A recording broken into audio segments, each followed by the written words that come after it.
연쇄살인범은 단독으로 행동하는 경우가 많습니다. 그들은 자신의 범죄에 희열을 느끼지만 타인을 믿지 않기 때문이죠. 하지만 오늘 소개해드릴 2인조 연쇄살인범인 로런스 비터커와 로이 노리스는 그렇지 않았습니다. 그들은 5명의 10대 소녀들을 납치 후 살해한 연쇄살인범이자 성폭행범입니다. 로런스는 1940년 9월 27일 펜실베니아에서 태어났습니다. 그의 부모님은 아이를 원하지 않았기에 그를 고아원으로 보냅니다. 어릴 적에 입양된 그는 IQ가 138로 머리가 좋았으나 학교를 싫어하였고 고등학교가 재미없다며 중퇴합니다.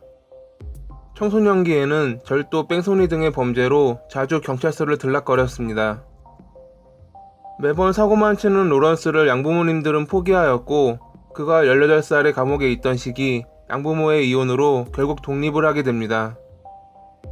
그는 그 뒤로도 사고를 치고 다녔고 1974년에는 자신을 절도 혐의로 기소한 마켓 직원을 찔러 살인 미수죄로 CMC에 보내집니다.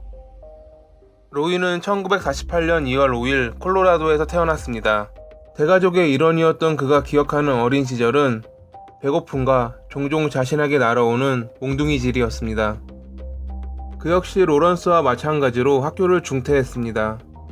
미해군에 입대한 그는 1969년 베트남에 보내졌고 그곳에서 군생활을 보낸 후 미국으로 돌아옵니다.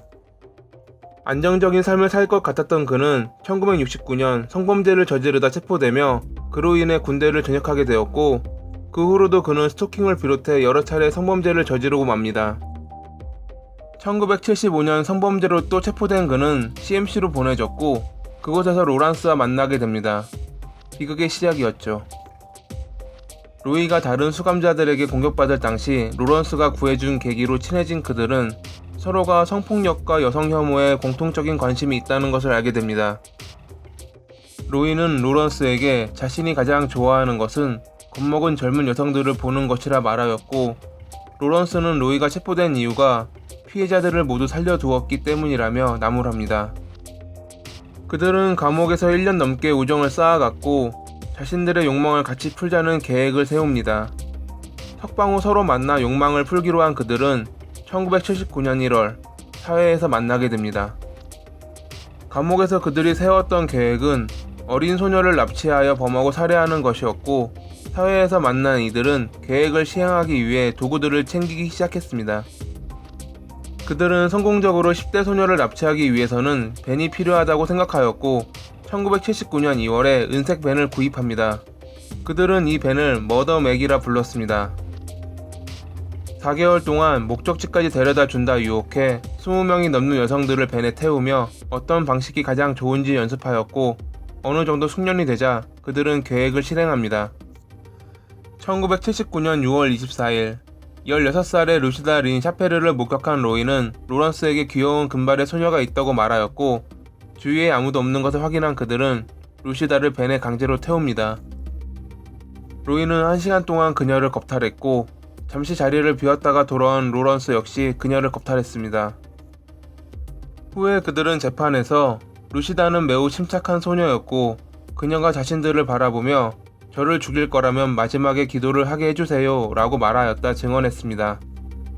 모든 일을 마치고 그녀를 교살한 그들은 루시다의 시신을 샤워 커튼에 감싸고 가파른 협곡 아래로 던졌습니다. 그렇게 그들은 1979년 10월까지 4개월간 총 5명의 소녀들에게 범행을 저질렀고 별다른 증거를 남기지 않았기에 용의자로 지목되지 않았습니다. 그들은 젊은 여성들을 납치한 후 겁탈한 적도 있었습니다. 하지만 소녀들 때와는 다르게 피해자들을 풀어주었고 그녀들의 진술로 은색 벤을 탄 2인조 성폭행범을 잡기 위해 수배령이 내려집니다. 은색 벤이라는 것 이외에 별다른 증거가 없어 잡히지 않을 것 같았던 그들은 1979년 11월 로이가 CMC에서 알게 된 친구 조셉 잭슨과 연락을 하면서 꼬리가 잡히고 맙니다. 로이는 4개월 동안 로런스와 벌인 일을 조셉에게 자랑하였고 그의 자백을 들은 그날 조셉이 변호사와 상담 후 경찰에 신고한 것입니다. 경찰은 성폭행 피해 신고를 하였던 여성을 불러 2인조들의 사진을 보여주었고 얼굴을 확인한 그녀는 고개를 끄덕였습니다. 경찰은 로이와 로런스를 며칠 동안 감시하였고 1979년 11월 20일 그들이 마리아나를 거래하는 순간 체포합니다. 경찰은 그전에 그들을 잡을 수 있었으나 성범죄만으로는 집을 압수수색할 수 없었기에 예전에도 마약 거래를 하였던 그들이 범죄를 저지를 때 체포하여 합법적으로 집을 수색하려 한 것입니다. 가석방 조치 위반 및 마약 거래로 체포된 그들은 곧바로 구속되었고, 로이가 조셉에게 했던 말이 사실인지 확인하기 위해 그들의 집을 압수수색합니다. 그들의 집에선 범행에 사용된 도구들과 소녀들의 비명이 담긴 테이프가 발견되었습니다. 마지막 희생자의 팔찌가 발견되면서 그들이 4개월간 5명의 소녀를 살해한 범인임이 확실시 되었습니다. 처음에 무죄를 주장하던 그들도 검찰 측에서 증거품을 보여주자 죄를 자백하였고, 로이는 종신형을, 로런스는 사형을 선고받습니다. 로런스의 사형 날짜는 1989년 12월 29일로 정해졌으나 그의 여러 차례 항소로 인해 아직까지 쉔 퀀텐 주립교도소의 사형소 감방에 수감되어 있습니다. 그들의 집에서 발견되었던 소녀들의 비명이 담긴 테이프는 FBI 아카데미의 소유로 남아있고 훈련생들의 감정훈련에 쓰인다고 합니다. 오늘의 이야기는 여기까지입니다. 항상 봐주셔서 감사합니다.